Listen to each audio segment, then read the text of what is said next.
It's been a tough year for quarterbacks in fantasy football. With 6 weeks of the season in the books, Aaron Rodgers fantasy owners are coming to grips with reality and turning to the waiver wire for help to replace their injured MVP. In other injured quarterback news, owners of Jameis Winston, Marcus Mariota and Derek Carr also may be looking at other options until their number one can get healthy.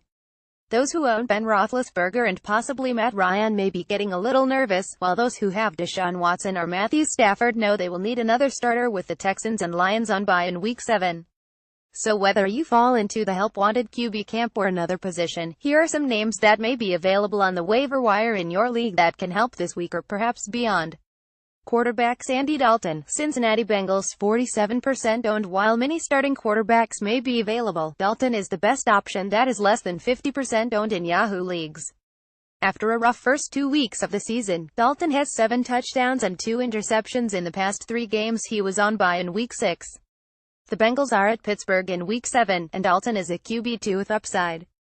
Brett Hundley, Green Bay Packers, 2% owned. The Green Bay Packers are sticking with Hundley as Aaron Rodgers' replacement, at least for now. Hundley didn't exactly shine in relief of Rodgers, but he wasn't terrible. He threw for 157 yards, a touchdown and 3 interceptions against a tough Minnesota defense in a difficult situation. The Packers' pass catchers all have to be downgraded, but for a replacement quarterback that is widely available, Hundley isn't the worst option. Running backs Alex Collins, Baltimore Ravens, 31% owned with double-digit carries in the past 2 games. Collins hasn't done a lot with the opportunity. He had 55 and 74 rushing yards respectively and no touchdowns. He isn't a factor in the passing game, and his fantasy value is limited. In standard leagues, he has RB3 value, but it is hard to trust a player on a team with an offense that is struggling so much. Matt Forte, New York Jets, 22% owned. When healthy, Forte does still have some fantasy value, as long as Bilal Powell is out.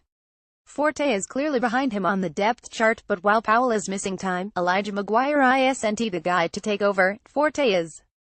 In Week 6, he had 22 rushing yards but added 8 receptions for 59 yards. In PPR formats, he's RB2 with Powell out. Orleans Darkwa, New York Giants, 10% owned. Against what was supposed to be the league's best run defense, Darkwa took his 21 carries for 117 yards compared to Wayne Gallman's 9 carries for 27 yards. He missed time with a calf injury but seems to be healthy now. If Darkwa keeps playing like he did in Week 6, it won't matter when Paul Perkins is healthy again. The Giants seem to want to find a better answer than Perkins. It may just be Darkwa. He's RB3 moving forward. Dion Lewis, New England Patriots, 10% owned. The problem with Lewis is that he plays for the Patriots, where it is impossible to know which running back to trust each week. In Week 6, he had 52 yards and a touchdown. It was only his second touchdown of the season, but he did have 53 rushing yards in Week 5 as well. For desperate fantasy owners, he will provide minimal value each week, but probably isn't worth a waiver wire claim. Chris Ivory, Jacksonville Jaguars, 4% owned. Ivory doesn't need to be owned in all leagues, but he should be owned by the Leonard Fournette owner. When Fournette suffered an ankle injury at the end of the game in Week 6, fantasy owners got a little nervous.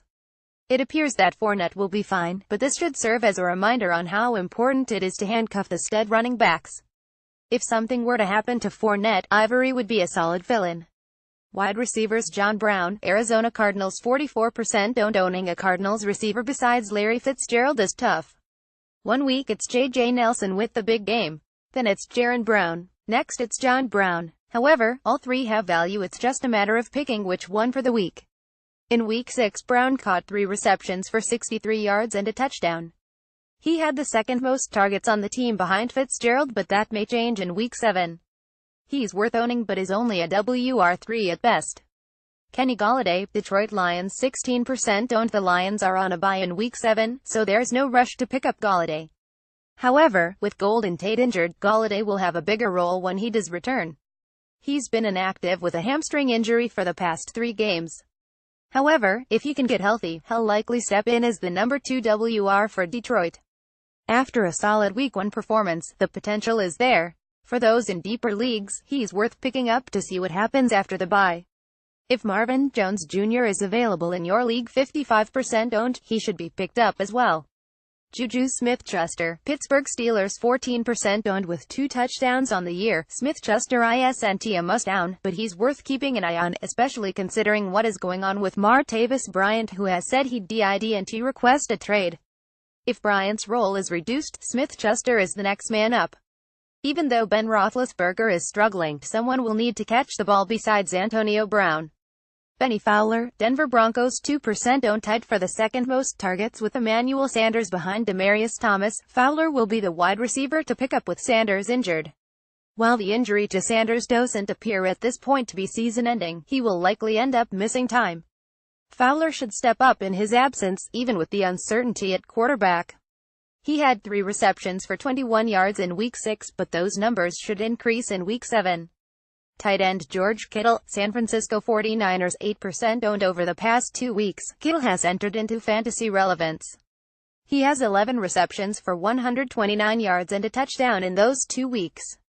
Even with the change at quarterback, C.J. Beathard will be the starter moving forward. Kittle should benefit. He did well amidst a quarterback change in Week 6 and could emerge as a favorite target for Beathard. Kittle is a TE2. Defensive Special Teams DST Buffalo Bills 25% owned. The Bills are coming off a bye and face Tampa Bay in Week 7. Jameis Winston isn't going to be 100% healthy. If he does play, and without Winston, the offense suffers. In standard scoring, the Bills have had double-digit fantasy points in each game so far this year. They've recorded at least 1 sack in each game, with 6 in Week 2. They've had 2 interceptions in 4 of their past 5 games as well. For those who stream DSTs, think Bills for this week. Tennessee Titans 31% owned. The Titans head Cleveland in Week 7. It's not clear whether it will be Deshaun Kaiser or Kevin Hogan as the starting quarterback for the Browns, but either offers the opportunity for turnovers and not a lot of points. Oftentimes, these matchups backfire for fantasy owners as the good matchups don't translate to fantasy points, but it may be worth a gamble this week. Written by Sarah Lewis, who is part of the Athlon Contributor Network and lives, eats, and breathes fantasy football. She also writes for SoCaledFantasyExperts.com among other sites. Have a fantasy football question? Send it to her on Twitter at Sarah Lewis 32.